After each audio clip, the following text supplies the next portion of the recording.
Comunidad Sinergética, bienvenidos el día de hoy a un programa súper divertido. Tengo a mi querida amiga Bren Vila. Bren, bienvenida. Muchísimas gracias por invitarme. Súper divertido. Ya siento la presión de que ya tengo que ser súper divertida. Bren, Muchas gracias. es que Brenda es estandopera y quiero empezar esta charla.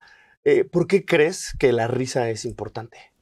Porque, o sea, digo, me voy a ver como súper trillada, pero la risa es todo. O sea, la risa es absolutamente todo. Es una manera de sacar todo lo que traes adentro.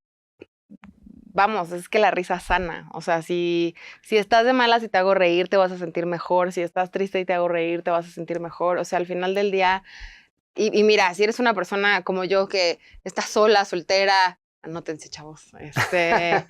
¿No? Reírte es todo. O sea, la risa salva, sana, cura, todo. Entonces es como muy importante que no se nos olvide reírnos, y cuando vamos creciendo nos vamos ocupando, nos vamos llenando de todas estas responsabilidades, ¿no? O sea, como que te vuelves adulto, y ser adulto se trata de... ¿De ser serio? No, y deja tú de ser serio, de ser responsable de un montón de cosas, ¿no? O sea, te tienes que cuidar tú, y si tienes hijos tienes que cuidar a tus hijos, pero además tienes que hacer ejercicio, pero además tienes que comer sano, pero además tienes que hacer el súper, pero además tienes que trabajar, pero además te tienes que ver bien, pero además, o sea, como y tienes que pagar tus impuestos. Además, sí, es cierto. No se olviden de pagar sus impuestos.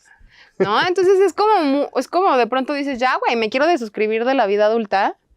¿Y qué otra cosa? Pues reírte. O sea, ya reírte de lo que te está pasando. O sea, reírte de ti mismo es una manera bien padre de como resignificar lo que estás viviendo, ¿no? Conecto mucho con el tema de la risa, es sanadora. Oye, cuéntanos un poco de la transformación, porque eres chica tech. Y cómo es que de chica tech pasas a estandopera. Y sobre todo también a mí me interesa saber, y creo que a la comunidad también, ¿qué es lo que te decían tus padres, tus amigos? Oye, ¿qué estás haciendo? Cuenta un poco de esa transformación, de ese proceso.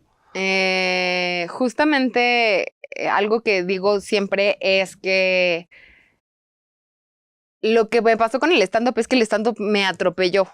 O sea, ¿sabes? Como que el stand-up llegó. Yo no lo busqué, yo nunca dije, ay, es que yo soy bien chistosa.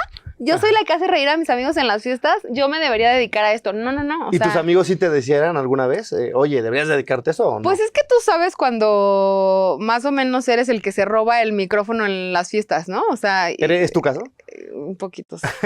Un poquito, sí, ¿no? O sea, uno sabe cuando tienes como en un grupo a alguien que normalmente es el que es el más ruidoso, o el que baila, o el que... la fiesta. Ajá, exactamente. ¿Y cómo fue que te atropelló el stand-up? Me gusta esa idea. Pues mira, yo te comentaba fuera de cámara, yo estudié psicología organizacional en el TEC de Monterrey, empecé trabajando en consultoría de recursos humanos, luego me di cuenta que la parte de los recursos humanos no son tan humanos, ¿no?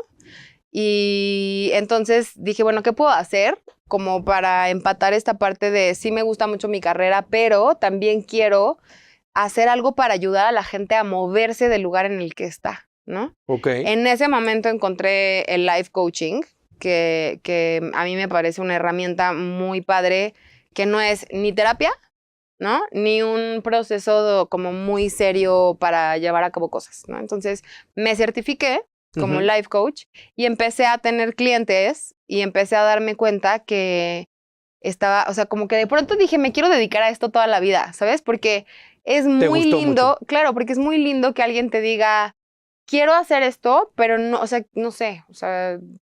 No puedo, o no sé cómo. No sé cómo llegar. Me siento estancado. Exactamente, ¿no? O sea, y todas estas ideas que tienen las personas como de yo pienso esto de mí, porque me lo dijeron tantas veces en la vida, pero realmente no es lo que piensas de ti, o no es lo que quieres pensar de ti, ¿no? Entonces, me significó mucho y me cambió de muchas maneras este proceso, ¿no? Como de ver que una persona se moviera de un punto a otro. Correcto. Solamente con lo que tienes aquí, ¿no? Entonces llegó un momento en el que dije, yo me voy a dedicar a esto, o sea, yo me quiero dedicar a esto y tal. Y un día me volteé a ver en el espejo y dije, ¿con qué huevos? Oye, ¿con qué huevos? Estoy haciendo life coaching cuando yo estoy triste, cuando yo la estoy pasando mal, porque ¿Me siento estancada o...? Fíjate que en ese punto yo tenía temitas de salud, pero además tenía 110 kilos encima. ¿no?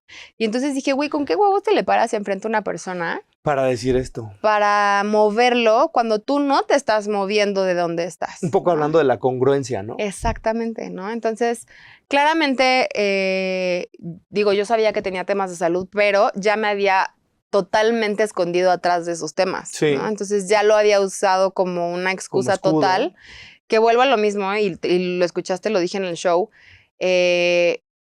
Yo no creo, o sea, yo no creo que esté bien juzgar el tema de si quieres o no quieres estar en un estado de obesidad, pero ciertamente vivir en obesidad de alguna manera es vivir pues enfermo. O sea, Claro, ¿no? Porque sí. es poner tu vida en riesgo de muchas maneras, etc, etc. Entonces yo llegué a ese punto en el que dije, ya, oye, o sea, si tengo que subir la pierna para amarrarme mi zapatito, pues esto ya no está funcionando. Necesito transformarme, ¿no? Y qué Claro. difícil es.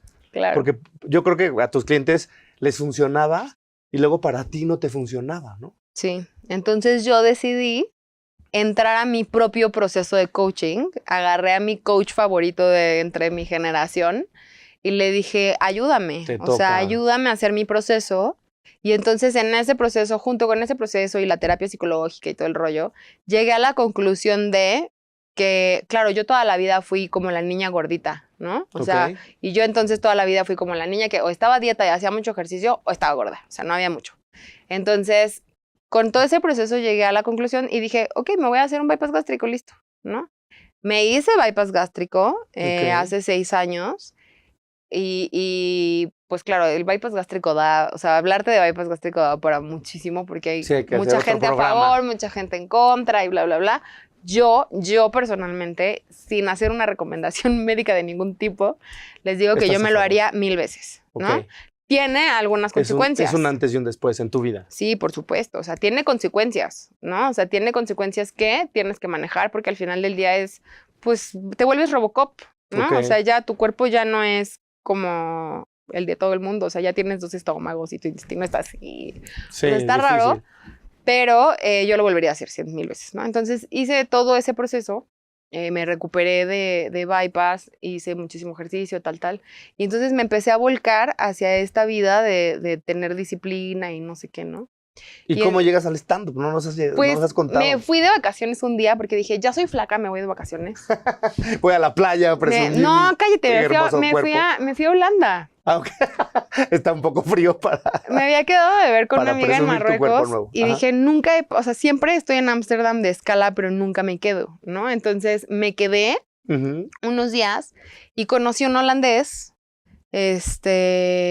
que pues X, o sea, como pasamos un ratote platicando y tal, y al otro día me invita a salir y le digo, híjole, ¿qué crees? Que ya me voy porque mañana me voy de viaje a otro país, bye. Y nos mantuvimos en contacto y tal. 8 meses después me dio el anillo, le dije que sí. Ah, wow. Ajá. ¿Y ese es el stand-up? No, espera. Y entonces yo ya había decidido irme a vivir a Holanda. A Holanda, con el ¿no? holandés. Aprendí a hablar Un poco de holandés, me apliqué a la maestría y tal. Y de repente un día me di cuenta que lo estaba haciendo todo como muy raro. Cancelamos la boda. Ok. Yo ya había bajado muchísimo de peso y entonces me encontraron un tumor en el ovario izquierdo, me operan y me voy de incapacidad del trabajo, ¿no? Ok. Wow. Ese mes que Historia estuve de fuerte. incapacidad me la pasé en Foro Shakespeare, vayan a Foro Shakespeare, por cierto. Comercial. Me la pasé en Foro Shakespeare viendo teatro, viendo comedia, o sea, como, pues no podía manejar, no podía hacer nada, entonces me subía todos los días a mi Uber y me sentaba ahí a ver qué había, ¿no? Ok. Entonces, escuchas a Porque los además comediantes. vi que hay Hay muchos cartelera foros. todos Sí, los días. todos los días hay algo, ¿no? Ok. Entonces, yo escuchando a los comediantes, porque al final del día los comediantes, o sea, la comedia viene de qué te duele Ujú. y qué observas, que te caga, ¿no? O sea, qué no te hace sentido de la vida Ok. y cómo lo masticas y cómo lo deshaces, ¿no? Y o sea, de ¿Cómo esas lo veces, procesas? claro, exacto, o sea, cómo estás procesando tú la vida y sobre todo eventos dolorosos para ti, para la comunidad, o sea, ¿no? Sí, con la que puedas conectar con la gente. ¿no? Claro. Y entonces yo veía a los comediantes y decía, güey, o sea, Como que le falta. acabo de cancelar la boda, me acaban de sacar un tumor. O sea, yo creo que ya mi vida es ya Ya llegué, tengo historias ya para cubro estar. este requisito de mi vida es lo suficientemente miserable como para reírme de esto, ¿no? Ok. No, bueno, no miserable, sino también que lo vas superando, ¿no? Sí, Porque claro, también pero, cuando lo traes súper fresco, pero no te paras sí, claro, sí, a claro. reírte, O sea, ¿no? se dice que la comedia es tragedia más tiempo, ¿no? Sí. Sin embargo, hay gente que ya el tiempo lo interpreta como 3 segundos. Ya puedo. Ya puedo. Sí, ya la gente ya pregunta, ya podemos hacer chistes de esto y lo has visto 1000 veces. Sí. ¿No? Entonces, así fue como llegué. O sea, como que un día dije, ¿por qué no? Y me metí literalmente se acabó un show y le pregunté a un comediante, oye, si yo quiero hacer esto, ¿qué hago? Ujú. Pues como tu amiga en el show, ¿no? Sí. Y me dijeron, tómate un curso y empieza por ahí, ¿no? Creo que tomé el mejor primer curso que podía haber tomado de stand-up, que lo tomé con el maestro Gus Proal. Él fue mi primer maestro de stand-up, es un gran maestro de stand-up. Y entonces me tomé principiantes, me gradué en Beer Hall, o sea, mi graduación, o sea, como que fue la primera vez que me subí al escenario a tratar de hacer reír, porque Sí. no fue hacer reír. Y es un terror que dices, no mames, no quiero volver a hacer esto nunca. Pero te vas volviendo adicto a ese sentimiento Adrenalina, ¿no? claro, como Es de, como de rockstar. de tengo que poder sostenerte la mirada. O sea, porque todo mi primer año fue, o sea, literalmente fue aprender a sostenerle la mirada al público. Claro que es todo un ¿No? tema, un reto. Es un rollo. Y además tener este discurso y además empezar a jugar con ese discurso y empezar a soltarte y tal. O sea, tal cual, creo que mi primer año fue training de subirme y no estar así, ¿no? Sí. Oye, y el proceso creativo, digo, obviamente, como cuentas, ya tenías algunas historias, ya sabías que más o menos por ahí, pero después, ¿cómo generar más chistes? Todo el tiempo estás pensando chistes, apuntas. ¿Cómo es ese proceso? Pues cada comediante se acomoda distinto, Ujú. ¿no? O sea, hay gente que lleva su libretita a todos lados y va escribiendo todo lo que piensa. Hay gente que se graba en el celular y Ujú. entonces tiene una conversación consigo mismo. Yo, por ejemplo, me siento muy rara haciendo eso. O sea, como que de pronto voy caminando y pienso cosas que digo, no mames, aquí hay un chiste, ¿no?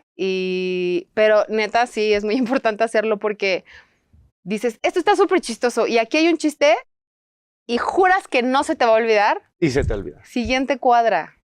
Y dices, maldito sea, güey, ya no me acuerdo y no se lo dije a nadie, ya sabes. Entonces, yo ya de pronto lo que hago es mandarle audios a mi hermana. O ya ves que ahora en WhatsApp ya te puedes mandar mensajes tú solito. Ah, sí, claro. Entonces ya así como que me mando audios como si pero trato de imaginarme que no soy yo. O sea, que se lo estoy contando A una a amiga. gente con la que me siento muy cómoda hablando. Claro. Porque- Porque tienes que ver la reacción del público también. Exactamente. Puede ser muy chistoso para ti, pero no necesariamente para el otro, ¿no? Y es muy raro, pero cuando te hablas a ti mismo, no tratas de ser chistoso.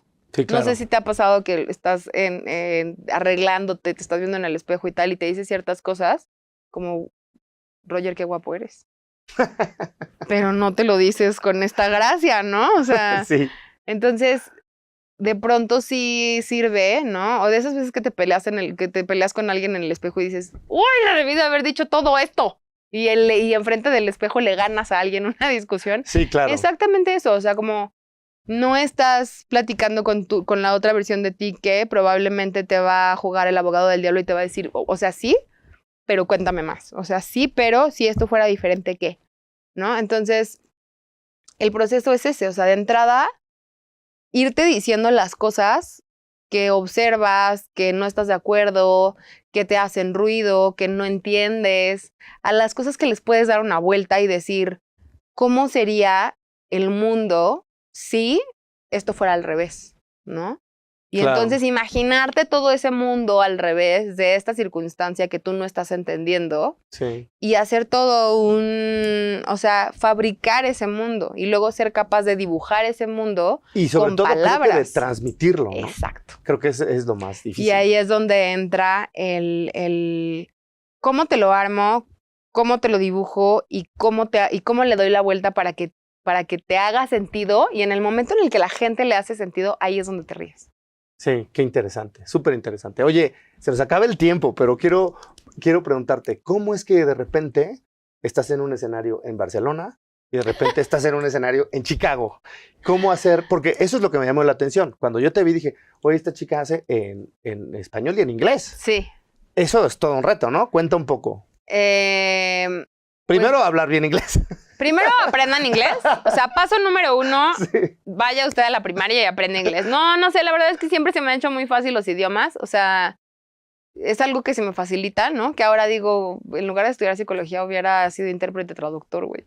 Sí, porque son de las cosas que no van a desaparecer, de acuerdo a la inteligencia artificial. Ya a los 40 ya uno empieza a replantearse todo lo que decidió mal en la vida, ¿no? Ajá. Pero nunca es tarde. O sea, el inglés es algo que ha estado en mi vida siempre. Entonces, como que nunca se me ha complicado, ¿sabes? O sea, y entonces, pues claro, cuando empecé a consumir comedia para aprender a ser mejor comediante, ¿no? Que al final del día nunca eres el comediante. Claro. Empecé a consumir mucha comedia en inglés, ¿no? Y me empezaron a gustar muchísimos comediantes y me empecé a volver fan y tal. ¿Quién es tu comediante favorito en inglés? Mike Birbiglia. Mike Ok. Birbiglia tiene como esta técnica de hacer una historia y una historia dentro y otra historia dentro y otra historia. Y cuando ya se te olvidó esto, acá te recuerda que estábamos hablando. Ya sé cómo Y es entonces increíble. es una manera de envolverte que dices, wow, o sea, ¿cómo no se te fue el rollo? Porque es muy fácil que se te vaya el rollo. Totalmente, totalmente. Y entonces un día dije, pues mira, al toro por los cuernos, me fui a Nueva York y me subí. Wow. Y así, literalmente, O sea, eso estuvo... empecé a pasar mi rutina en inglés. Tengo algunos amigos comediantes acá que empezaron a producir comedia en inglés aquí en Ciudad de México y entonces lo que hacemos es invitar comediantes, pues extranjeros que viven acá en México, los que se van haciendo comunidades, ¿sabes? Claro, como comunidades. Exactamente, y entonces, pues claro que alguien conoce a alguien que conoce a alguien, y entonces así es como me ves haciendo comedia en todos lados, o sea... Qué increíble. Empecé haciéndolo en Nueva York, hice amigos, y luego, pues alguien me presentó a alguien que está en Chicago, se organizó un festival de comediantes mujeres latinas, ahí estuve, este año voy a estar otra vez. Y entonces ahora lo que hago es que a mí, otra de las cosas que me encanta hacer en la vida es subirme a un avión. Sí. Entonces cada vez que viajo busco comediantes con los que pueda compartir escenario. Ajá. Y en este momento lo hago por amor infinito. Ojalá un día lo haga para dejar de preocuparme por comer 3 veces al día, pero hoy lo hago porque me encanta, ¿no? Me encanta también y resueno mucho con eso. Bueno, vamos a dejarlo para el siguiente segmento. Por último, ¿en dónde te encontramos? Me encuentran en todas mis redes sociales. Estoy como @bren.vila. Vila es como villa, pero con una L. Ay, sí. Búsquenme en todas las redes. Y pues ya, eso. Búsquenme por ahí. Está también el negocio del OnlyFans. Síganme como Eso lo vamos a ver en el siguiente no soy segmento. Bren Vila, perdón, mamá. Y pues vayan a los shows, consuman comedia. Muchísimas gracias por la invitación. No, nos vemos en el siguiente Sí se va segmento. muy Muchísimas rápido. gracias por estar aquí y comunidad, nos vemos en la siguiente.